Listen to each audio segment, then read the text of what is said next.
अभी देखो कुछ नोट्स के बारे में बात करते हैं। कुछ नोट्स मतलब ये सब मैं बार बार बोल रहा हूँ, ट्रिक मत सोचिएगा, सब कुछ प्रूव करके दूंगा। मैथमेटिकल लॉजिक है उसके पीछे, ठीक है ना, ध्यान से समझिएगा बात को। और बोर्ड का 70% क्वेश्चन तो एक झटके में सॉल्व हो जाएगा पॉइंट नंबर 2 से, समझ में आ रहा है ना। तो ये कलेक्शन है, देख के बता दोगे, पेन चलाने की जरूरत नहीं, देख के बता दोगे कि फंक्शन 1 1 है या मैनी 1 है, काम तमाम।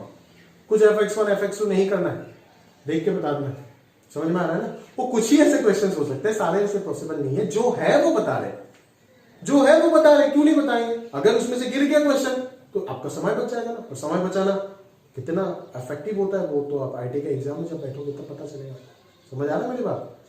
तो काम का बात है, देख लो धरा कर, ठीक है, दिमाग भी इंप्रूव होगा उससे, है ना, याद अपना आप हो जाएगा, समझ आएगा, याद अपना आप हो जाएगा, ठीक है ना, याद करना नहीं पड़ेगा। ध्यान से देखिए, पहला नोट में क्या लिखा गया है, even degree polynomial are always many one but we can not comment about 1 to 1। Function chapter class 11 का डिफरेंट टाइप्स ऑफ फंक्शन का पहला पॉलिनोमियल फंक्शन आधा घंटा से 1 घंटा समझाया था, ग्राफ वगैरह बना करके पता नहीं पूरा बोर्ड भर दिया था, याद होगा आप सभी को। लिखने में भी आप आधा घंटा लिए थे, 1.5 घंटा मेरा वहीं पे खराब कर दिए थे, याद होगा सभी को। देख लीजिए, इवन डिग्री पॉलिनोमियल, आपको पता है भाई इवन डिग्री पॉलिनोमियल का ग्राफ टर्न मारेगा ही मारेगा। ये जो चल रहा है ना, ये अपना डोमेन में चल रहा है, मतलब ये जो चीज मैं बोल रहा हूं, ये किसी रेस्ट्रिक्टेड इंटरवल में बात नहीं कर रहा हूं, ये पूरा रियल नंबर में मैं बात कर रहा हूं। अगर डोमेन जो है ना वो अगर पूरा रियल नंबर दे देता है तभी जाकर के ये आप पूछ सकते हो। समझ में आ रहा है ना, ध्यान से समझिएगा। इवन डिग्री पॉलिनोमियल उसका ग्राफ हमेशा ऊपर से स्टार्ट होकर ऊपर खत्म होता है, जैसे क्वाड्रेटिक पॉलिनोमियल के लिए उसका ग्राफ ऐसे होता है ही नहीं होता है। y is equal to ax square plus bx plus c जो क्वाड्रेटिक पॉलिनोमियल है वो भी तो एक इवन डिग्री पॉलिनोमियल है।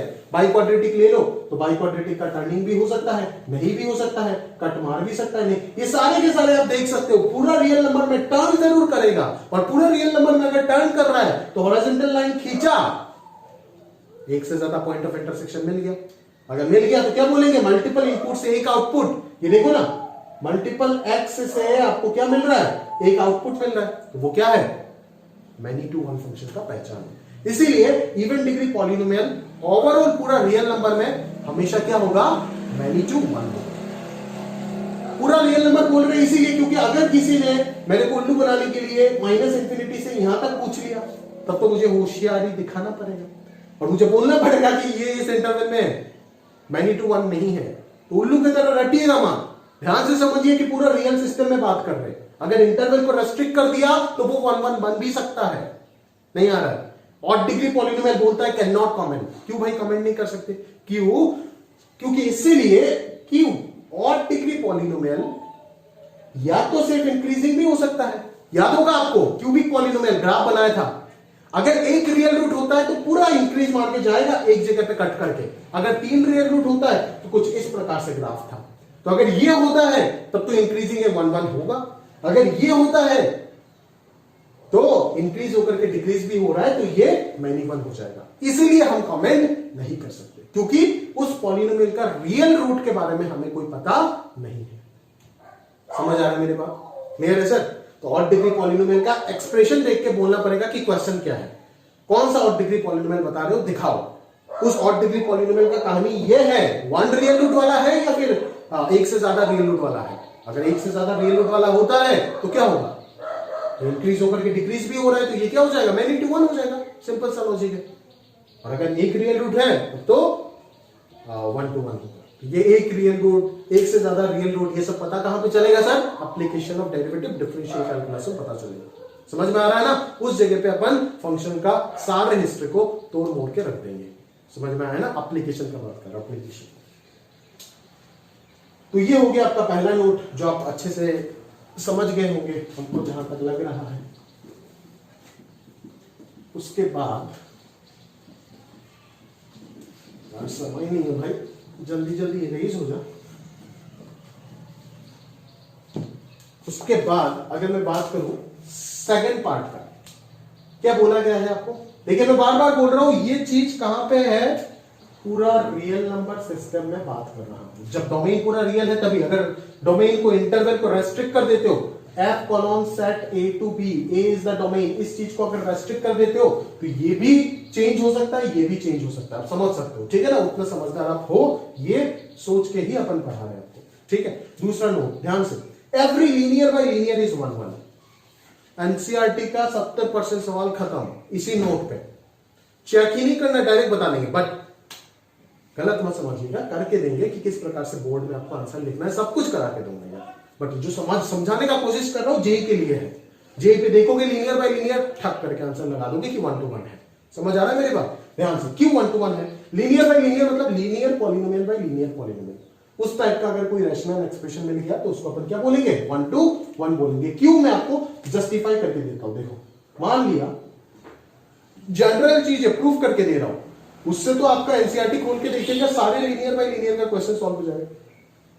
मान लिया एक linear polynomial ax plus b divided by cx plus d, आपको पता है कि ये दोनों अगर लीनियर पॉलिनोमियल है तो a और c जो लीडिंग कोएफिशिएंट है वो नॉन जीरो होगा, बिल्कुल इतना समझ आपके अंदर है, अदरवाइज तो ये पॉलिनोमियल कहलाएगा ही नहीं लीनियर पॉलिनोमियल।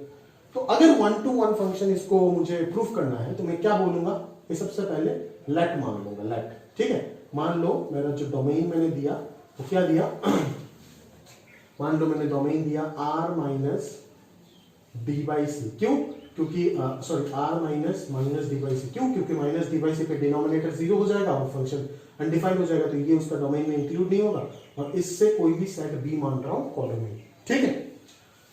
तो मैं मान लेता हूं सबसे पहले मुझे क्या करना होता है, बोर्ड वाला मेथड ही बताता हूं, सबसे पहले क्या करना होता है कि fx1 इक्वल्स टू fx2 मान के आपको x1 equals to x2 proof करना होता है, अगर प्रूफ कर पाए तो 1 to 1 है, अदरवाइज नहीं होगा। तो मान लिया चलो let f of x1 is equal to f of x2, है ना, for all x2 x1 x2 belongs to domain, x1 x2 जो लेंगे वो कहां से लेंगे, सेट ए से तो लेंगे ना, सेट ए है क्या, डोमेन है भाई, नहीं आ रहा है तो ये लिखना पड़ेगा, ये सब समझ में आ रहा है ना, जैसे बता रहा हूं वैसे ही लिख लो बोर्ड में, ठीक है, फुल नंबर मिल जाएगा। तो fx1 क्या हो जाएगा, ध्यान से देख, ax1 plus b divided by cx1 plus d, fx2 क्या हो जाएगा, ax2 plus b divided by cx2 plus d. अगर क्रॉस मल्टीप्लीकेशन करते हैं तो कुछ ac x1 x2 आएगा प्लस bd आएगा, फिर ad x1 आएगा प्लस bc x2 आएगा, और इधर अगर मैं बात करूं तो वापस ac x1 x2 आ जाएगा plus bc x1 plus ad x2 plus bd आएगा, ठीक है। तो बराबर ये दोनों कैंसिल हो गया, ये bd भी कैंसिल हो गया, तो यहां से अपने को जो मिल रहा है तो वो मिल रहा है ad minus bc into x1 is equal to, वापस यहाँ पे क्या मिल रहा है, वही मिल रहा है ad minus bc into x2, ठीक है। अभी जो लोग उल्लू है वो तो कैंसिल कर देंगे, मैंने बोल के दिया था अच्छे से, अगर दिमाग है आपके पास तो याद रखे होंगे कि cancellation of factors are not allowed, क्यों, क्योंकि अगर कैंसिलेशन ऑफ फैक्टर आप कर देते हो तो हवा ही नहीं लगेगा कि काम क्या हो रहा है। जैसे कि एग्जांपल दे देता हूं जिनको नहीं पता, x square minus 2 x is equal to x minus 2, इस इक्वेशन को सॉल्व करने के लिए दे रहा हूं, ठीक है। अगर मैं यहां पे बात करूं कि आप देखोगे x square minus 3x plus 2 is equal to 0, तो सभी आंसर फैक्टराइज करके बोल दोगे 1 2, बट ऐसे कोई महारथी जरूर एग्जिस्ट करेगा इस दुनिया में जो इसको बोलेगा कि सर देखो मैं इस प्रकार से करके आपसे कम समय में आंसर निकाल दिया, लेकिन उस उल्लू को पता नहीं चलेगा कि उसने लॉस ऑफ रूट कर रखा है, क्या x इक्वल टू 2 यहाँ पे सेटिस्फाई नहीं कर रहा है, अरे कर रहा है भाई, बट कैंसिल करके क्या कर दिया, पाप कर दिया उसने, लॉस ऑफ रूट हो गया, एग्जिस्टिंग सॉल्यूशन को गायब कर दिया, उसको पता ही नहीं चला कि उसका आंसर गया कहां पे, ढूंढते रह जाएगा पूरा दुनिया भर में, उसका नंबर मिलेगा नहीं क्योंकि गलत तो कर चुका है, वो नहीं आ रहा है। इसको बोलते हैं लॉस ऑफ रूट, जो अपन 11 बेसिक मैथ्स में सिखाते हैं। आप सोच सकते हो ये सब फालतू चीज के ऊपर आते, फालतू नहीं है, ब्रिज बनाते, ब्रिज आईटी का जंप जो है वो इतना बड़ा जंप है वो छलांग लगा नहीं सकते हो आप, ये सब ब्रिज बिना तैयार किए, समझ आ रहा है मेरी बात। ये हो गया आपका लॉस ऑफ रूट का कंसेप्ट जो आप यहाँ पे कैंसिल कर नहीं सकते हो, क्यों, क्योंकि अगर x माइनस 2 को उड़ा रहे हो तो x इक्वल टू 2 जो सॉल्यूशन है वो आप मिस कर जाओगे, है ना। आपको यहाँ पे करना क्या चाहिए था, आपको यहाँ पे x into x minus 2 minus x minus 2 is equal to 0 लिखना चाहिए था, फिर x माइनस 2 कॉमन लेना चाहिए था, फिर अंदर x माइनस 1 इक्वल टू 0 आता, फिर x इक्वल टू 2 और 1 आता। समझ आ रहा है मेरी बात।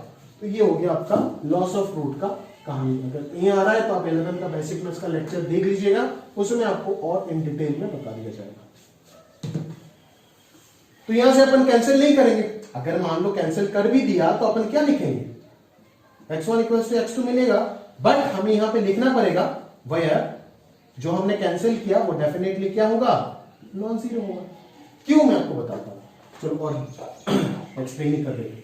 मान लो उस जगह पे जैसे कॉमन लिया था ना, इसको भी इधर माइनस करके लेके आओ, ये कॉमन ले लो, ये आएगा।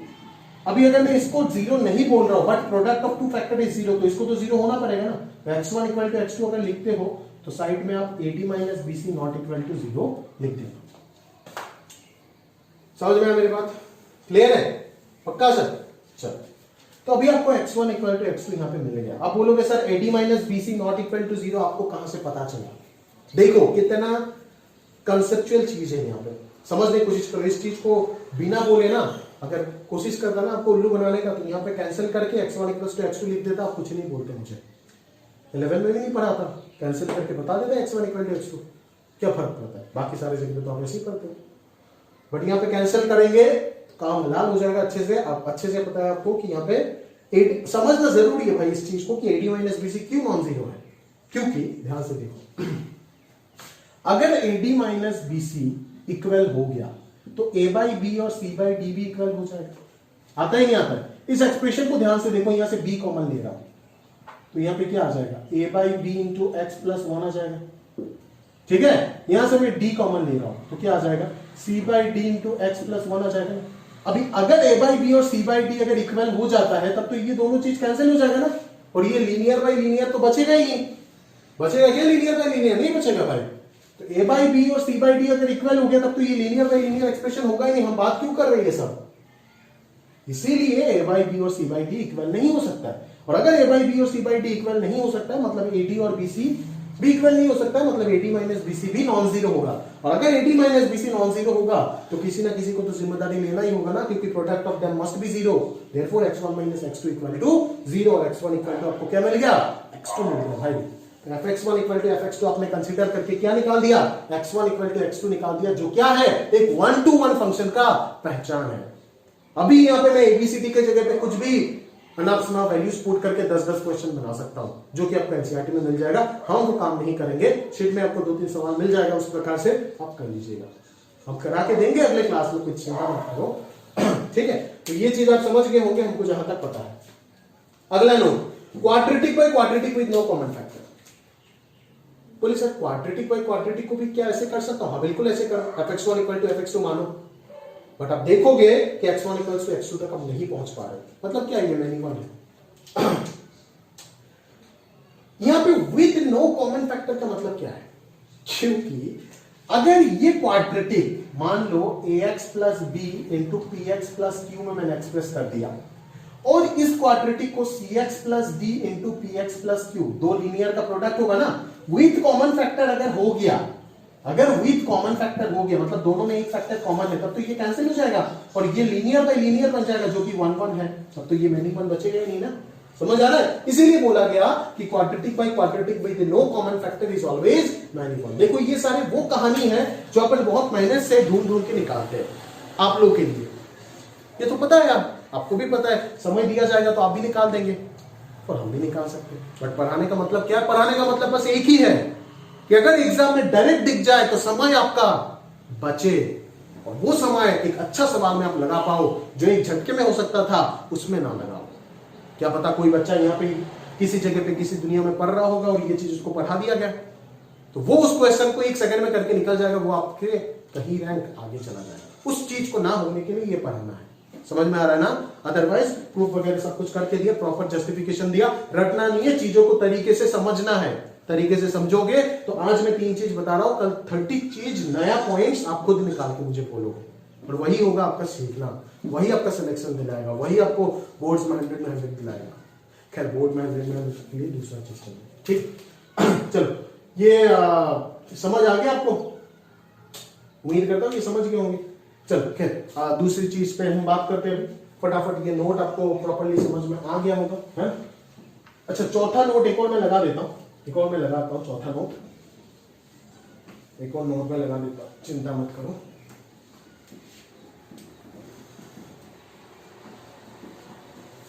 और घिसते घिसते होता नहीं। देखो अब ना एक चीज पे बात कर लेते हैं, ठीक है? जो 11 में हमने मेहनत करके फंक्शन पढ़ रखा है ना, उस चीज पे थोड़ा बात कर लेते हैं। क्या क्या पढ़ा था? पॉलिनोमियल हो गया, रैशनल, चलो रैशनल में तो डिफरेंट डिफरेंट टाइप्स आएंगे, वो तो पता नहीं है, रैशनल भी बता दिया। ट्रिगो, ट्रिग्नोमेट्रिक फंक्शन, चलो और क्या पढ़ा था? एक्सपोनेंशियल, और क्या पढ़ा था भाई? लॉगरिथमिक, और क्या पढ़ा था? सिग्नम, और क्या पढ़ा था? GIF, ग्रेटेस्ट इंटीजर, और क्या पढ़ा था? फ्रैक्शनल, और क्या पढ़ा था भाई? मॉड्यूलस, और क्या पढ़ा था? रेसिप्रोकल। ऐसे अगर नाम लगाते जाएंगे तो बहुत बनेगा भाई, square function, cube function, but ये सब पॉलिनोमियल में इंक्लूड हो गया। अगर मैं इन सब का मैनी वन बात करने की कोशिश करूं तो एक बार डिस्कस कर लेते, क्या पता किसी वक्त आपको कहीं पे दिख जाए। समझ में आ रहा है मेरी बात? चलो देखते। ट्रिग्नोमेट्रिक, मान लीजिए कोई भी ट्रिग्नोमेट्रिक फंक्शन ले लेते हैं 10x। 10x का ग्राफ आपको पता है अच्छे से कि कुछ इस प्रकार से होता है ना? आप ध्यान से देख सकते हो इस इंटरवल में ऐसे पीरियडिक फंक्शन होता है 10x, पाई उसका पीरियड होता है, फंडामेंटल पीरियड है ना, ऐसे रिपीट होता रहता है। समझ में आ रहा है? पूरा रियल नंबर सिस्टम में अगर मैं बात करूं 10x मैनी वन, पक्का मैनी वन। क्यों सर? बोले 10x लाइन खींचो, एक से ज्यादा पॉइंट ऑफ इंटरसेक्शन मिल जाएगा, मतलब इनफाइनाइट पॉइंट्स एक जगह पे जोड़ रहा है, मल्टीपल इनपुट से एक आउटपुट, तो ये 1 to 1 का पहचान नहीं है। बट अगर मैं -π/2 से π/2 को रेस्ट्रिक्ट करूं, मतलब f कोलोन -π/2 से π/2 से लेकर के कोई कोडोमेन में पूछ रहा हूं आपको, अगर ये पूछता हूं तो आप बोलोगे सर यहां पे 10x क्या हो जाएगा? 1 to 1 हो जाएगा। ये समझ है ना? ये ऑलरेडी मैं समझा चुका हूं कि इंटरवल का खेल होगा, कोई 0 से पाई भी दे सकता है। अगर 0 से पाई देगा तो भी आप बोलोगे कि 0 से पाई पे भी फंक्शन पूरा पूरा इंक्रीजिंग है। एक लाइन खींचोगे तो एक ही पॉइंट ऑफ इंटरसेक्शन मिलेगा, तो ये भी क्या हो जाएगा? 1 to 1 फंक्शन का पहचान है। तो ऐसे इंटरवल में खेलेगा आपके साथ, तो आप इजीली उसको निपटा दोगे ना भाई? मेरा उम्मीद है आप निपटा दोगे। ठीक है, अगली बात करते सर एक्सपोनेंशियल। एक्सपोनेंशियल क्या था सर? भूल गया, बहुत पीटेगा भाई भूल गए तो। एक्सपोनेंशियल याद कीजिए, कुछ इस प्रकार का होता है या फिर इस प्रकार का होता है, बेस पे डिपेंड करती है, दोनों एक ही जगह में मर्ज होता है, बेस पे डिपेंड करता है। तो इसका अगर मैं बात करूं, ये पूरा पूरा इंक्रीजिंग है, आइदर इंक्रीजिंग और डिक्रीजिंग। अगर 2x का बात करूं 1 to 1, पूरा रियल में बात कर रहा हूं, और किसी भी इंटरवल में बात करो, आप सोचो कि ये फंक्शन कभी भी मैनी टू वन नहीं हो सकता है, किसी भी हालत में 1 to 1 होगा। क्यों? इंटरवल रेस्ट्रिक्टेड अगर है भी तो भी तो इंक्रीजिंग ही हुआ ना। ऐसा कोई इंटरवल पूरा ग्राफ में मिल रहा है जहां पे ग्राफ इंक्रीज होकर डिक्रीज वापस हो रहा है? बिल्कुल नहीं सर। अगर half to the power x का बात करूं, यानी कि इस चीज का, तो वो भी क्या होगा? 1 to 1 होगा, काम खत्म। समझ आ रहा है मेरी बात? लॉगरिथमिक हमेशा इंक्रीजिंग, चाहे बेस 1 से बड़ा हो तो ऐसे होगा, बेस 1 से छोटा है तो ऐसे होगा। दोनों में या तो इंक्रीज होगा या तो डिक्रीज होगा। ये दोनों के दोनों हमेशा 1 to 1, किसी भी डोमेन में मैनी टू 1 हो ही नहीं सकता। रटा नहीं रहा हूं भाई, समझा रहा हूं, खुद निकालेगा। मैं 10 समझाऊंगा क्योंकि मेरे पास समय लिमिटेड है, तेरे पास समय इनफाइनाइट है, तो बहुत कुछ सोच सकता है। समझ में आ रहा है? सिग्नम ग्राफ से ही सोच सकते अपन।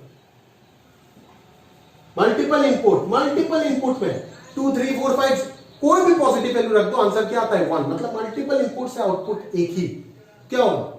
कभी भी हो सकता है क्या 1 to 1? बिल्कुल नहीं, मैनी टू 1 होगा हमेशा। फिर अगर मैं बात करूं GIF, आपको पता है स्टेप फंक्शन होता है इस प्रकार का,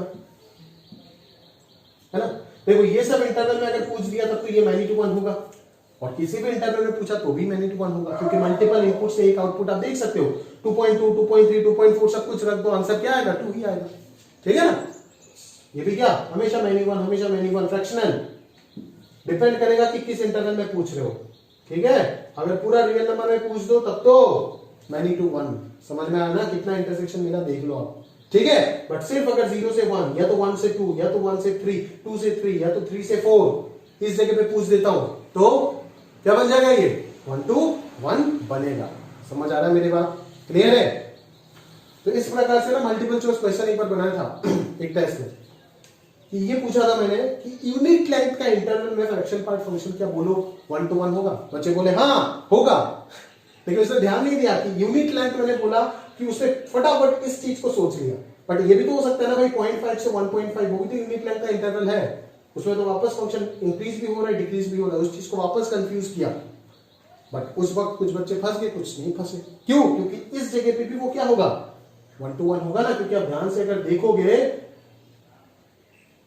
इस प्रकार से है, अगर मैं यहां से यहां तक पूछ रहा हूं तो ये इंक्रीज होकर के वापस क्या हो रहा है, डिक्रीज हो रहा है। सॉरी, इंक्रीज ही तो है, ये डिक्रीज तो नहीं हो रहा है। तो ये क्या होगा, अगर छोटे छोटे इंटरवल में पूछो तो 1 to 1 हो जाएगा, बट अदरवाइज वो क्या हो जाएगा, मैनी टू 1 हो जाएगा।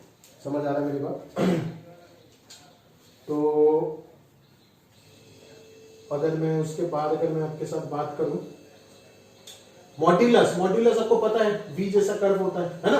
अगर इस इंटरवल में पूछो 1 to 1, इस इंटरवल में पूछो 1 to 1, ओवरऑल पूछो तो मैनी टू 1। रेसिप्रोकल आपको अच्छे से पता है, रेसिप्रोकल का ग्राफ क्या होता है, ठीक है, ये होता है ना y इक्वल टू 1/x। बाकी और भी रेसिप्रोकल फंक्शन होता है, बट अभी के लिए तो ये टच नहीं कर रहा भाई, है ना।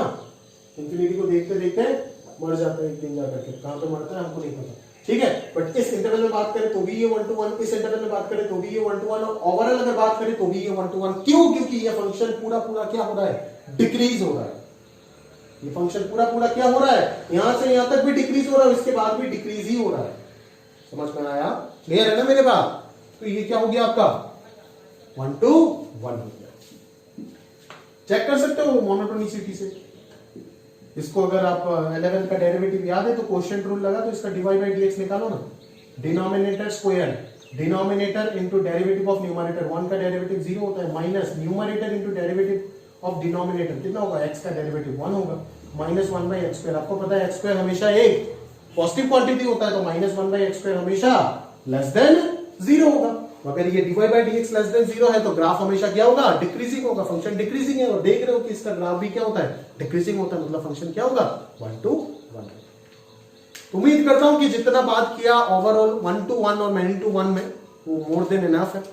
और अभी अपन क्वेश्चन में धीरे धीरे आगे बढ़ सकते हैं और ऑन टू इनटू की तरफ बढ़ सकते हैं आगे, ठीक है। उससे पहले एक आध दो चटपट एग्जाम्पल आपको दिखा देता हूं, और फिर अपन क्वेश्चन के और आगे बढ़ेंगे। क्वेश्चन या फिर क्वेश्चन कल की क्लास में कर लेंगे, बट अभी ऑन टू इनटू भी बताना बाकी है, तो वो भी बता देंगे, ठीक है सर।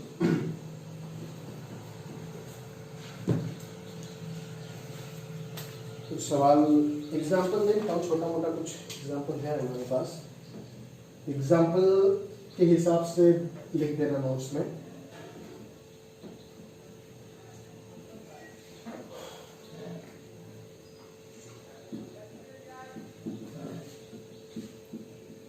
ये सारे जे के पॉइंट ऑफ व्यू से है, बोर्ड्स में नहीं आएगा, ये मिक्सचर ऑफ फंक्शंस है, ठीक है। बोर्ड्स में ये तीसरा वाला आ सकता है, ये बोर्ड्स में आ सकता है।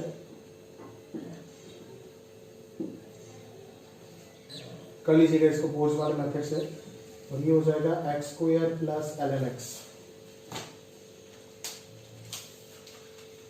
ध्यान से देखो, डिफरेंशिएशन थोड़ा सा यूज करेंगे, अगर नहीं आता है फॉर्मूला देख लीजिएगा, एनसीईआरटी क्लास 11 डेरिवेटिव चैप्टर का हो जाएगा। x³ का डेरिवेटिव में सारे के सारे देखो, इन सब का ग्राफ तो अभी बना नहीं सकते हो आप इन सब का, ठीक है। fx1 इक्वल टू fx2 मान के इसको कर सकते हो, मुझे तो नहीं लगता। x1 plus sine x1 equal to x2 plus sine x2 solve कर पाओगे? मिक्सचर ऑफ फंक्शन का इक्वेशन को सॉल्व करना आता है? नहीं, विदाउट सॉफ्टवेयर अभी हम सॉल्व नहीं कर सकते। तो अभी हमें ग्राफ भी फेल हो गया, fx1 इक्वल टू fx2 वाला मेथड भी फेल हो गया, तो एक ही ऑप्शन हमारे पास बचता है जो सबसे काम का है, वो क्या है, मोनोटोनिसिटी। तो अब इसको क्या करो, डिफरेंशिएट करो, इसका dy by dx निकालना। f डैश x का मतलब ही क्या है, dy by dx। अगर मैं इस फंक्शन को y मान लेता हूं तो dy by dx क्या आएगा, देखो ध्यान से। x का डेरिवेटिव क्या होता है 1, sin x का डेरिवेटिव क्या होता है cos x। पूरा दुनिया को पता है कि cos x जो होता है वो -1 से 1 के अंदर होता है, तो 1 प्लस cos x जो होगा वो 0 से 2 के अंदर होगा। तो dy by dx का वैल्यू 0 से 2 के अंदर मिल गया ना, यानी कि dy by dx क्या हो गया, ग्रेटर देन इक्वल टू 0 हो गया। और dy by dx greater than equal to 0 है, तो आपका फंक्शन पूरा x के लिए ये क्या है, फॉर ऑल x, ये for all x belongs to r है ना, सारे रियल नंबर के लिए cos x का वैल्यू -1 से 1 के अंदर होता है, तो ये हमेशा हमेशा क्या होगा, एक इंक्रीजिंग फंक्शन होगा, ठीक है। अगर इंक्रीजिंग है तो ये एक 1 to 1 फंक्शन होगा। सिमिलरली ये भी आप चेक कर सकते हो, x³ का डिफरेंशिएशन 3x², 2x का डिफरेंशिएशन 2 और sin x का डेरिवेटिव cos x, ठीक है। इसका मिनिमम वैल्यू क्या 0, इसका मिनिमम वैल्यू क्या 2, तो इस हिस्से का रेंज क्या हो गया, इस हिस्से का रेंज हो गया आपका 0 प्लस इसका अगर मैं रेंज का बात करूं तो ये हो गया 2 से इंफिनिटी, ठीक है।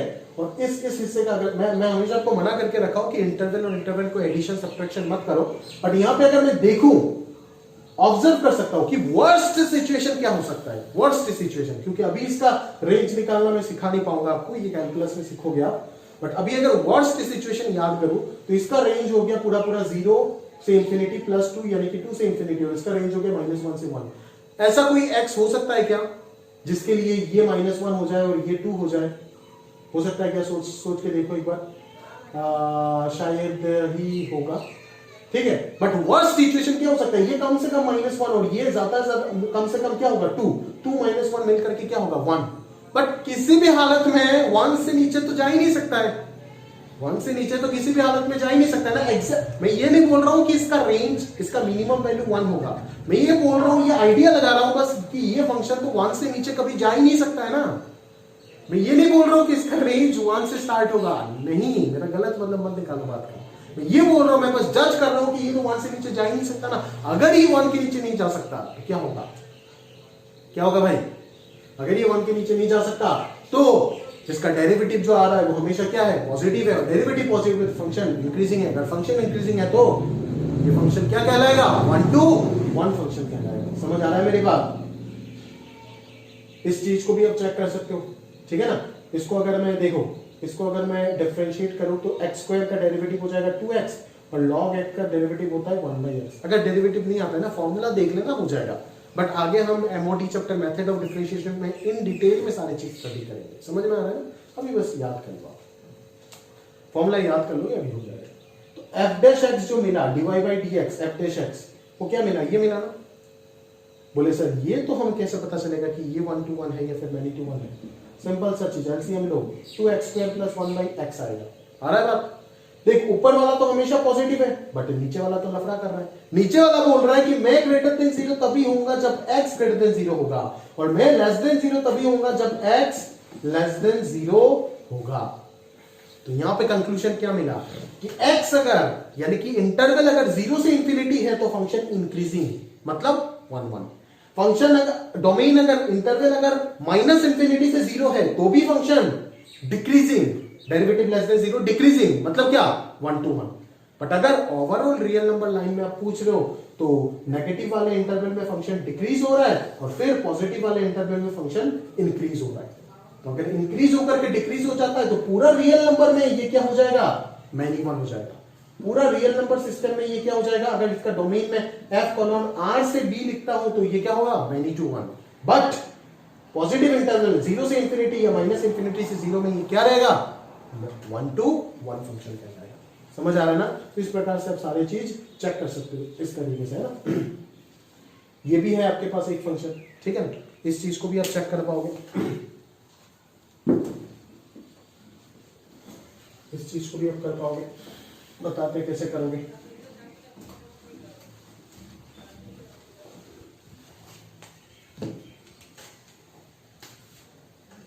ठीक है, तो fx is equal to 1 divided by 1 plus x square. ठीक है, तो यहां से अगर मैं f डैश x निकालू, डेरिवेटिव करूं, तो डिनोमिनेटर का स्क्वायर फिर denominator into derivative of numerator minus numerator into derivative of denominator. अभी 1 प्लस एक्स स्क्वायर का डिफरेंशिएशन क्या होगा? 1 का डिफरेंशिएशन 0 प्लस एक्स स्क्वायर का डिफरेंशिएशन ट्वाइस एक्स। तो ये कितना हो जाएगा? ये तो 0 हो जाएगा और माइनस ये 1 2x हो जाएगा।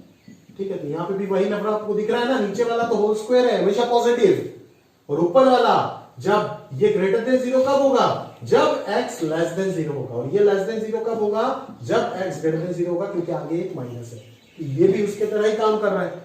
पता चल रहा है ना आपको कि अगर इस इंटरवल में पूछा गया तो ये 1 1 है, इस इंटरवल में पूछा गया तो भी 1 1 है, बट ओवरऑल रियल में अगर पूछते हो तो ये क्या हो जाएगा? मैनी टू 1 हो जाएगा। समझ आ रहा है मेरी बात आपको? क्लियर है ना? पक्का? अभी देख, जो बच्चा सिर्फ बोर्ड का मेथड से सीखेगा उसका आईआईटी क्यों नहीं होता है, उसका लॉजिक देख। अगर उसने बोर्ड के मेथड से किया, ऊपर का ये तीनों तो कर ही नहीं पाओगे, क्योंकि मिक्सचर ऑफ फंक्शन है, साइन आ गया, लॉग आ गया, ये तो कर ही नहीं पाओगे। मिक्सचर ऑफ इक्वेशन सॉल्व ही नहीं होगा आपसे। ये हो गया बोर्ड वाला चीज। यहाँ से वो क्या लिखेगा 1 plus x1 square is equal to 1 plus x2 square. यहाँ से आ जाएगा x1 square is equal to x2 square, क्योंकि x1 इक्वल टू x2 है नहीं, ये उल्लू लोग लिखते हैं x1 इक्वल टू क्या होगा प्लस माइनस x2, क्वाड्रेटिक है तो सॉल्यूशन आएगा। समझ में आ रहा है मेरी बात? x1 equal two plus minus x2, but बोलेगा सर मुझे तो x1 इक्वल टू x2 चाहिए था। तो देखो जब मैं x लेस देन 0 पे बात करूंगा, x लेस देन, यहां से एक सॉल्यूशन तो आपको मिल रहा है ना x1 इक्वल टू x2, और एक सॉल्यूशन क्या मिल रहा है x1 equal to minus x2। समझ आया मेरी बात? आप देखोगे कि अगर मैं x लेस देन 0 वाले पे बात किया, अगर मैं x लेस देन 0 वाले पे बात किया तो मान लो -2 इक्वल टू -2, ये ट्रू है। पॉजिटिव पे बात किया तो भी ये क्या होगा ट्रू होगा। समझ आ रहा है ना मेरी बात? बट जब मैंने दोनों को एक साथ कंसीडर कर लिया, यानी कि अगर मैं x नेगेटिव और पॉजिटिव दोनों को इंक्लूड कर दिया तो फंस जाओगे ना आप, यहां पे फंसोगे, क्योंकि मान लो x1 जो आया वो आया नेगेटिव वाले इंटरवल से और x2 जो आया वो कहां से आया पॉजिटिव वाले इंटरवल से, मतलब दोनों में से एक ट्रू होने से ही हो गया। 1 तो प्रूफ हो गया कि यहां से एक सॉल्यूशन तो x1 इक्वल टू x2 आ रहा है ना, दूसरे के से fx1 equal to fx2 consider करके x1 इक्वल टू x2 आ गया। बट इंटरवल जब ये दोनों में से कोई होगा तभी ये होगा, पर दोनों का अगर मिक्सचर इंटरवल अगर x belongs to f colon dash r to b हो गया तो ये 1 to 1 नहीं होगा। क्यों नहीं होगा? सोचो ना एक बार कि अगर r हो गया तो मान लिया x1 जो है वो मैंने -2 ले लिया और x2 जो है वो मैंने 2 ले लिया, तो क्या -2 और 2 इक्वल होगा? क्या पता इन दोनों में फंक्शन का वैल्यू सेम हो रहा होगा, बट ये दोनों तो सेम नहीं होगा ना, और ये इक्वेशन भी सेटिस्फाई नहीं करेगा। तो समझ में आया ना आपको? ये इक्वेशन भी सेटिस्फाई नहीं करेगा और ये भी नहीं करेगा। या फिर यहाँ पे चेंज कर दो, ये तो सेटिस्फाई इस वैल्यू के लिए कर जाएगा, यहाँ पे 3 कर दो तो ये दोनों इक्वेशन फंस जाएगा। समझ में आ रहा है ना मेरी बात? तो उस चीज के लिए आप यहाँ पे क्या बोल सकते हो कि 1 नहीं होगा। कब नहीं होगा? जब ये आपका इंटरवल जो है वो पूरा पूरा रियल नंबर को आप कंसीडर करोगे। ठीक है ना? तो इस प्रकार के क्वेश्चंस अपन करेंगे आगे, ठीक है ना, और ध्यान से देखेंगे और डिटेल में देखेंगे। अभी फटाफट मैं आपको ऑनटू और इनटू का एक बार इंट्रोडक्शन बता देता हूँ। ठीक है, तो देखो अभी 1 और मैनी 1 का तो पूरा जो टाइप है वो खत्म हो गया। अभी अपन बात करेंगे ऑनटू और इनटू जो टाइप 2 है उसके ऊपर। ठीक है, क्वेश्चन सॉल्व करेंगे, पहले थ्योरी को अच्छे से एक्सप्लेन कर देते हैं। ठीक है, ये हो गया, तो ये साइड इरेज नहीं किया, क्लियर है ना ये सब पूरा। ये चीज f' निकाला, f' पॉजिटिव है, x लेस देन 0, ये क्या मिल गया? इस इंटरवल में 1 है, इस इंटरवल में 1 है, बट पूरा रियल नंबर में ये मैनी 1 है। बोर्ड एग्जाम में अगर ये क्वेश्चन आया तो आ सकता है, बाकी पहले का तीनों नहीं आ सकता है। ठीक है, क्योंकि वो मिक्सचर फंक्शन है, कभी नहीं आएगा। fx1 इक्वल टू fx2 मानेंगे तो इस प्रकार से x1 equal two plus minus x2 आ जाएगा। या फिर आप इस प्रकार से भी देख सकते हो, यहाँ से तो जब आप ऐसे अगर ना करके आप ऐसे करना चाहते हो कि सर आपने जैसे सिखाया हमेशा कि साइड चेंज कर दिया है ना, फिर अगर इस इंटरवल में पूछा गया तो x लेस देन 0, मतलब दोनों x1 और x2 तो इंटरवल से आप पिक करोगे ना। यहाँ पे लिखते थे ना पहले जो प्रूफ करके दिया था, for all x1, x2 belongs to domain लिखते थे ना, तो डोमेन अगर -∞ से 0 है तो x1 x2 दोनों नेगेटिव होगा, तो सम ऑफ टू नेगेटिव क्वांटिटीज कभी भी 0 नहीं हो सकता। तो x1 plus x2 never become 0, तो होना क्या पड़ेगा? x1 माइनस x2 को 0 होना पड़ेगा, that is x1 is equal to x2 हो जाएगा। सिमिलरली इस इंटरवल में अगर पूछा तो ये दोनों क्या हो, सम ऑफ टू पॉजिटिव क्वांटिटी 0 नहीं हो सकता है, तो x1 इक्वल टू x2 हो जाएगा। बट अगर ओवरऑल r में पूछा तो ये जरूर 0 हो सकता है, जो मैंने एग्जांपल थोड़ी देर पहले आपको बोला, -2 + 2 0 हो सकता है। समझ में आया ना? तो और तब अगर x1 मैंने -2 मान लिया और x2 मैंने 2 मान लिया, तब ये 0 हो जाएगा, बट ये 0 नहीं होगा। तब x1 इक्वल टू हमें -x2 मिल जाएगा, जो कि डेफिनेशन को वायलेट करेगा 1 फंक्शन का, इसीलिए वो नहीं होगा। तो बोर्ड एग्जाम में बस वही चीज बता रहे थे कि आपको इसी प्रकार से लिखना है। आप यहाँ से डायरेक्टली जंप करके यहाँ पे जाओ, फिर जिस इंटरवल में आपको अगर एग्जामाइन करने बोल रहा है r पे, तब तो आप ये लॉजिक दिखा दोगे, और अगर आपको प्रूफ करने बोल रहा है x लेस देन 0 और x ग्रेटर देन 0 पे 1 है या नहीं, तो आप इस प्रकार से बोलोगे कि x लेस देन 0। अब मान लो ये इंटरवल अगर दिया है तो आप लिखोगे for all x1 x2 less than 0 we have x1 plus x2 not equal to 0, therefore x1 minus x2 must be equal to 0, hence x1 is equal to x2। तो fx1 equal to fx2 मान के आप x1 equal to x2 proof कर लिए, तो ये क्या हो जाएगा आपका 1 to 1 हो जाएगा। तो इसको मैं इरेज कर देता हूँ, मुझे जरूरत होगा उस चीज के लिए। रेड पेन इरेज नहीं होता।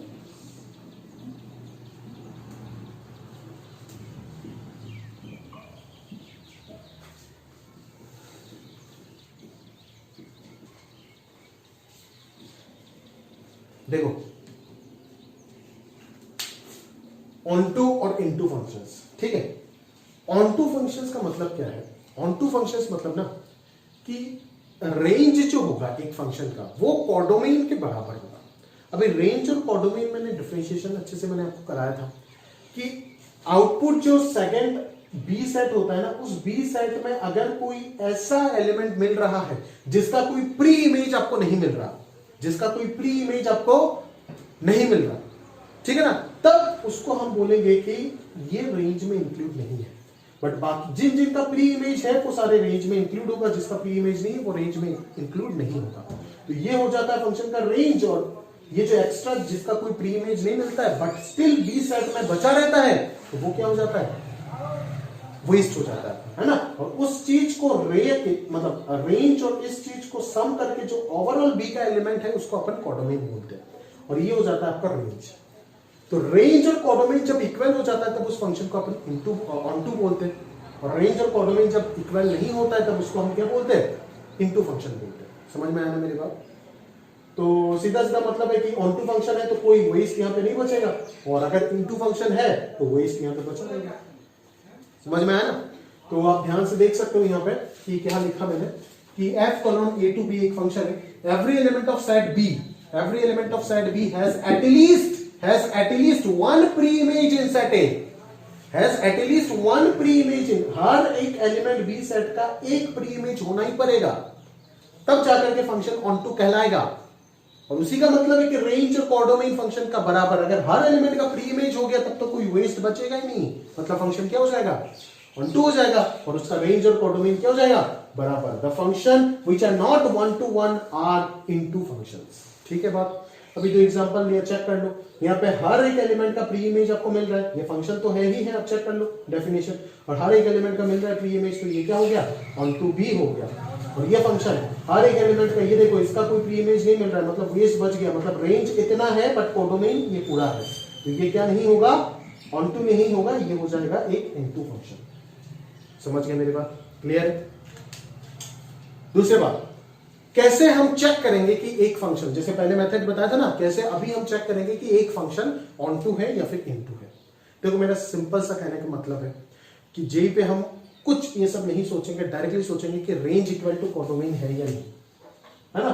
Find range of function, method 2 बता रहा हूं, find range of function and check whether it is equal to, whether it is equal to codomain और नॉट। कोडोमेन के इक्वल है या नहीं चेक कर लो, अगर कोडोमेन के इक्वल है तो फंक्शन ऑन टू है, अगर नहीं है तो फंक्शन इनटू है, खत्म बात। रेंज निकालना आता है, ऑन टू इनटू चेक करना हो जाएगा, जो हमने बहुत मेहनत से सीखा भी। ठीक है, बोर्ड एग्जाम में भी कुछ कुछ क्वेश्चन जिसको इस प्रकार से नहीं कर पाओगे उसको आप रेंज निकाल के भी कर सकते हो, बट फिर भी बोल रहा हूं कि बोर्ड के टीचर्स उनको ये मेथड चाहिए, ये एक चीज को घुमा फिरा के लिखना उनको पसंद है, तो आप मैं ये बता रहा हूं कि बोर्ड एग्जाम के जितने भी क्वेश्चंस एक्सरसाइज 1 और 2 के हैं वो सारे क्वेश्चंस आपसे रिक्वेस्ट किया जा रहा है कि आप इस मेथड से सॉल्व कीजिएगा। ठीक है, खैर रेंज इक्वल टू कोडोमेन दिखाएंगे तो कोई गलत नहीं, नंबर आपको मिलेगा, पर जैसे ही आपका नंबर 100 तक पहुंच जाता है तो नंबर छांटना शुरू कर देगा, और इस जब जगह पे टीचर को मौका मिल जाएगा आपका नंबर छांट के निकाले वो, जो हम कभी नहीं चाहेंगे, इसीलिए आपको ये चीज बता के देंगे। ठीक है, तो मेथड 1 पे जरा गौर से नजर डालते हैं। बोला क्या है कि take an element y belongs to capital Y। आप बोलोगे सर कोडोमेन के साथ इक्वल है या नहीं, चेक कैसे करेंगे? मैं बोला ना कि कोडोमेन दे करके देगा, यहाँ पे इंटरवल दे के देगा ना, यहाँ पे सेट b जो होगा वही होगा codomain. Take an element y belongs to capital Y, यहाँ पे फंक्शन जो है वो ये है function x to y, x is the domain and y is the capital Y is the codomain and capital X is the domain। आपको capital Y से कोई भी एक एलिमेंट कंसीडर करने बोला गया है, स्मॉल y। ठीक है, फिर आपको बोला गया है कि y is equal to fx आप लिखो, स्टेप नंबर 2 एल्गोरिथम बता रहा हूं। फिर स्टेप नंबर 3 में बोला solve y is equal to fx and express x in terms of y। ठीक है, and express x in terms of y, express कर दो x को इन टर्म्स ऑफ y। समझ में आ रहा है मेरी बात? और आपको अभी क्या बोल रहा है कि फिर if for all values of y belongs to capital Y the values, अभी ये स्टेप करने के बाद आपको ये चेक करना है कि y belongs to, for all y, यहां पे y का एक्सप्रेशन होगा ना, तो y का for all y belongs to capital Y, यानी कि इसमें इस मीनिंग को समझो, for all y belongs to capital Y का मतलब कि कोडोमेन का सारे वैल्यू के लिए क्या हमें एक ऐसा x मिल रहा है जो कि कैपिटल X में बिलोंग कर रहा है। अगर मिल रहा है तो ऑन टू है, अगर नहीं मिल रहा है तो इनटू है, बात खत्म। If for all values of y belongs to capital Y, the values of capital X obtained belongs to capital X. The values of small x जो यहां से आप ऑब्टेन करोगे, for all y belongs to capital Y, codomain का सारे y के लिए अगर जो x मिलेगा वो अगर डोमेन का एलिमेंट होगा तो हम फंक्शन को क्या बोलेंगे, ऑन टू बोलेंगे, और अगर ऐसा नहीं हुआ तो हम फंक्शन को क्या बोलेंगे, इनटू बोलेंगे। समझ आ रहा है ना? उम्मीद करता हूं कि ये सारी कहानी आप समझ गए। मैं आपको एक आध एग्जांपल लेकर के बता दूंगा चीजें। देखो फिर शीट में तो हमें बड़े बड़े क्वेश्चन मिलेंगे, अपन सॉल्व तो करेंगे। शीट अगर कर लिया तो बाकी दुनिया का कोई भी बुक, और चाहे एनसीईआरटी हो, स्टैंड हो, कोई भी बुक, अग्रवाल हो, कोई भी बुक उठाने का आपको जरूरत नहीं है, चाहे आर्यन सिंगेज कुछ भी हो, कुछ नहीं चाहिए, ठीक है। शीट कर लो, मोड़ दे लेना, फिर सिलेक्शन पक्का है, अच्छे रैंक के साथ, अच्छे नंबर के साथ। मैथ्स का बात करो, फिजिक्स केमिस्ट्री को नहीं पता, ठीक। दो नोट बता रहा हूं, देखो यहाँ पे दो नोट बता रहा हूं, ध्यान से सुनो। पहला note, every odd degree polynomial, every odd degree polynomial are always onto, कहां से बोल रहा हूं, R से R, ठीक है। और दूसरा note, every even degree polynomial are always into, कहां पे बोल रहा हूं, R से R पे। मैं बार बार बोल रहा हूं, मैंने डोमेन कोडोमेन पूरा रियल नंबर लिया है, उसी जगह पे बात कर रहा हूं, बाकी जगह पे अगर रेस्ट्रिक्ट करते हो तो चेंज भी हो सकता है, ठीक है।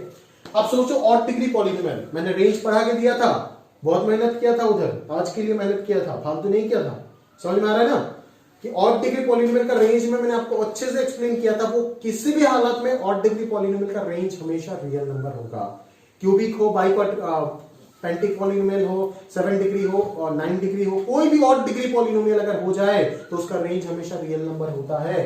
ग्राफ यहां से स्टार्ट होता है और यहां पे खत्म होता है, बीच में कितना टर्निंग वगैरह होता है वो डिपेंड करता है पॉलिनोमियल का नेचर के ऊपर। बट डिग्री ऑड अगर है तो यहां से स्टार्ट होकर के यहां पे खत्म होगा, ये कंफर्म है। अगर मैं इसको y और इसको x मान लेता हूं, समझ आ रहा है मेरी बात? मतलब ऑड डिग्री पॉलिनोमियल का रेंज हमेशा r है, तो अगर कोडोमेन को भी अगर आप R सेट कर देते हो तो रेंज और कोडोमेन इक्वल हो गया ना, इसीलिए ये क्या हो जाएगा, ऑनटू हो जाएगा। बट आप देख सकते हो कि इवन डिग्री पॉलिनोमियल का कभी भी रेंज R नहीं हो रहा था, लीडिंग कोएफिशिएंट पे डिपेंड करता है। अगर लीडिंग कोएफिशिएंट पॉजिटिव होता है तो ग्राफ ऐसे होता है, अगर लीडिंग कोएफिशिएंट नेगेटिव होता है तो ग्राफ ऐसे होता है। तो अगर पॉजिटिव होता है तो याद करो मैंने लिखा था एक मिनिमम वैल्यू k से इंफिनिटी तक होगा रेंज, और वो मिनिमम वैल्यू हम डिफरेंशियल कैलकुलस मैक्सिमम मिनिमम में सीख जाएंगे कैसे निकालते हैं। और यहाँ पे माइनस इंफिनिटी से एक मैक्सिमम वैल्यू तक होगा रेंज, मैंने ये अच्छे से आपको बता के दिया था। मतलब इवन डिग्री पॉलिनोमियल का रेंज कभी भी रियल पूरा सेट नहीं होगा, रेस्ट्रिक्टेड होगा, कोई मिनिमम वैल्यू से इंफिनिटी या फिर माइनस इंफिनिटी से कोई मैक्सिमम वैल्यू। समझ में आ रहा है? क्लियर है? ऑड डिग्री का रेंज R होता है, इवन डिग्री का रेंज R नहीं होता है। तो अगर मैं फंक्शन का कोडोमेन दोनों जगह पे R सेट कर देता हूं तो यहाँ पे मैच हो गया R और R, तो ये फंक्शन ऑन टू हो गया। यहाँ पे मैच नहीं होगा क्योंकि इसका इवन डिग्री का रेंज R नहीं होगा, तो range not equal to codomain because codomain is R, तो ये फंक्शन क्या कहलाएगा, इनटू हो जाएगा। समझ में आ रहा है ना? तो ये सारे छोटे मोटे पॉइंट्स है जो आपके दिमाग में याद रहना चाहिए, मतलब याद हो जाना चाहिए आपको।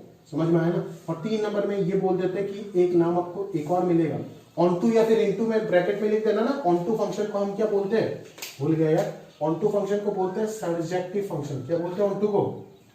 सर्जेक्टिव फंक्शन बोलते हैं। 1 को क्या बोलते हैं, इंजेक्टिव। मैनी 1 को कुछ नहीं बोलते, 1 को इंजेक्टिव बोलते हैं, ऑनटू को सर्जेक्टिव बोलते हैं। और बाइजेक्टिव किसको बोलते हैं अपन, जो 1 एंड ऑनटू दोनों है। पहले ही बोला था स्टार्टिंग में, लेक्चर के स्टार्टिंग में बोला था कि एक फंक्शन क्या क्या पॉसिबिलिटी, या तो 1 और 2 दोनों होगा, या तो 1 एंड इनटू होगा, या तो मैनी 1 एंड ऑन 2 होगा, या तो मैनी 1 एंड इनटू होगा। तो उन 4 कैटेगरी में से जो पहला कैटेगरी है 1 एंड ऑन 2, उसका नाम है बाइसेक्टिव। समझ में आया ना? बाइसेक्टिव फंक्शन उसी फंक्शन को बोला जाता है जो फंक्शन 1 1 भी है और ऑन 2 भी है।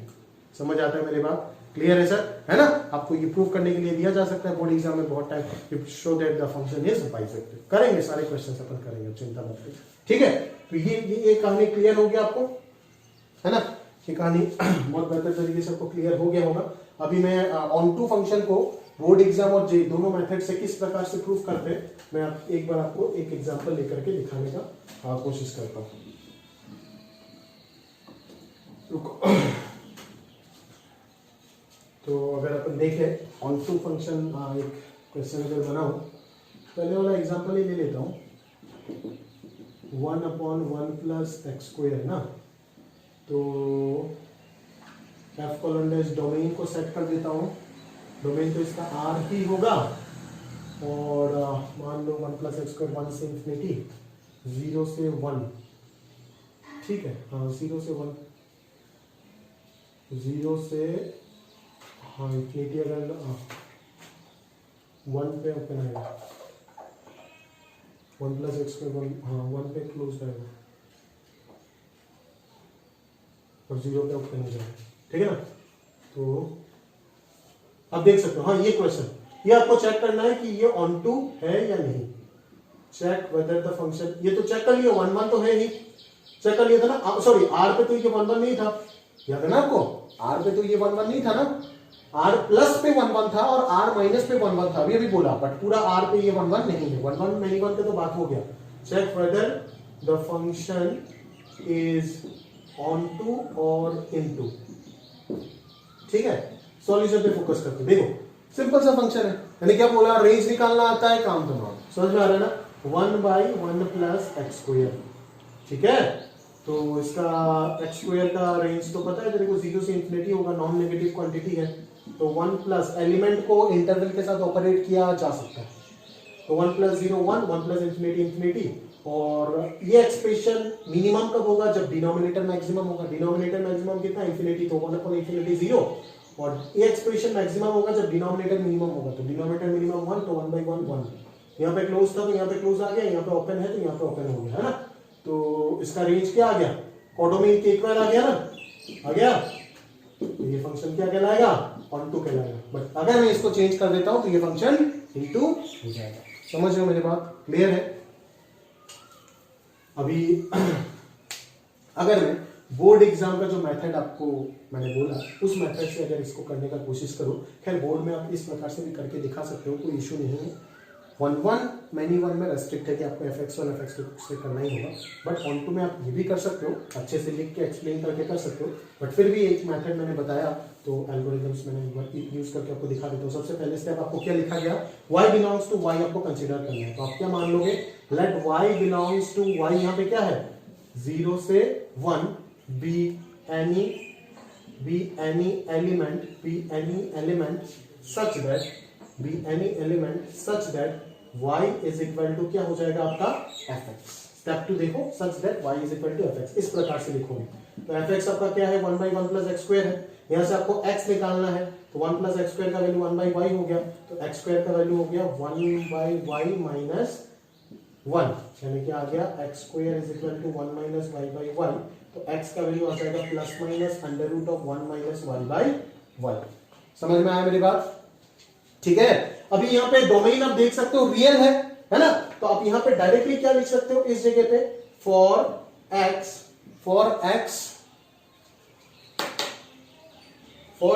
टू बी डिफाइंड, हम क्या बोलेंगे कि इस x को डिफाइन होने के लिए 1 माइनस y/y को हमेशा क्या होना पड़ेगा, ग्रेटर देन और इक्वल टू 0 होना पड़ेगा, क्योंकि आपको पता है कि अंडर रूट के अंदर वाला क्वांटिटी तभी डिफाइंड होता है जब वो ग्रेटर देन इक्वल टू 0 होता है। तो इस इनइक्वालिटी को सॉल्व करने के लिए लीडिंग कोएफिशिएंट पॉजिटिव बनाओगे, तो माइनस कॉमन लेके y minus 1/y greater less than equal to 0, तो यहां से जो सॉल्यूशन मिलेगा, नंबर लाइन अगर बनाते हैं तो 1 root 0 1 root 1 plus minus plus, तो नेगेटिव चाहिए ना, तो ये हो जाएगा आंसर। तो y बिलोंग्स टू आपको क्या मिल रहा है 0,1, मिला ही नहीं मिला? अभी यहाँ पे आप चेक कर लोगे, y डिनोमिनेटर में है, इक्वालिटी है, मतलब क्या आएगा, क्लोज्ड आएगा, इक्वालिटी है तो क्लोज्ड आएगा। सब कुछ सिखाया था, याद करो भाई, सब कुछ सिखाया था, बहुत अच्छे से सिखाया था। इक्वालिटी है तो क्लोज आएगा, बट डिनोमिनेटर है तो y जीरो नहीं हो सकता, तो यहाँ पे वापस ओपन कर देंगे, ठीक है ना। और वही आ गया देखो आपका कोडोमेन, मतलब आपको यहाँ पे क्या मिला कि x को डिफाइन होने के लिए y आपको क्या मिल रहा है, 0 से 1 मिल रहा है। तो लास्ट कंक्लूजन क्या लिखेंगे, ये देखो लिखा हुआ है, if for all y belongs to capital Y, तो हमें क्या मिला कि x को डिफाइन होने के लिए, मतलब x को रियल होने के लिए y को ये होना पड़ेगा। समझ में आ रहा है ना मेरे को, तो एग्जैक्टली मुझे मिल गया ना। Therefore, for all y belongs to 0, 1 closed, हम क्या लिखेंगे, x is defined and x belongs to क्या r।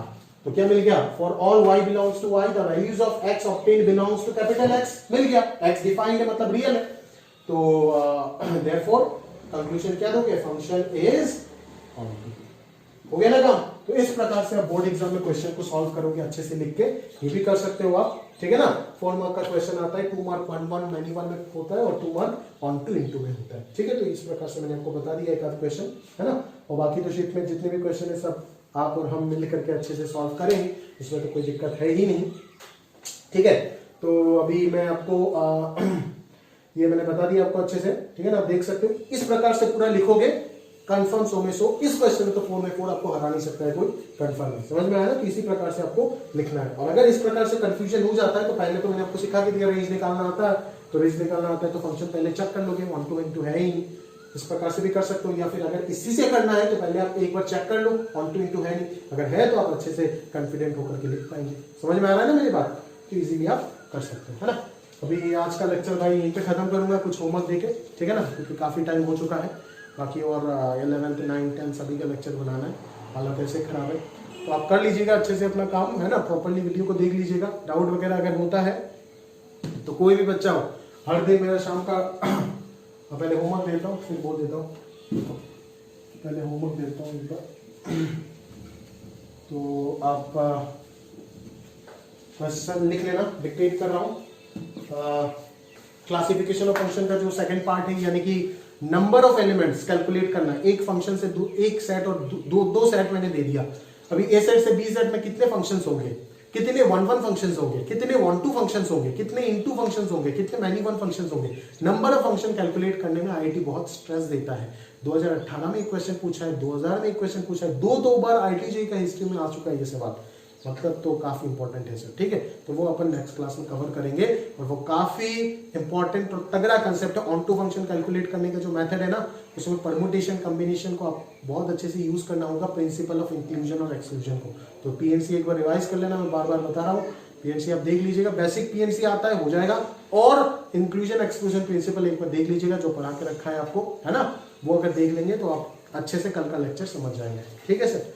तो मैं एक बार लिख देता हूं, आप लिख लो, check whether the following functions are onto 1 many 1 onto many 1 और इनटू, है ना, मतलब चेक करना है कि कौन सा क्या है, ठीक है। तो कुछ क्वेश्चन मैं आपको दे देता हूं, आप कर लोगे ये सारे होमवर्क, कल अपन डिस्कस करेंगे।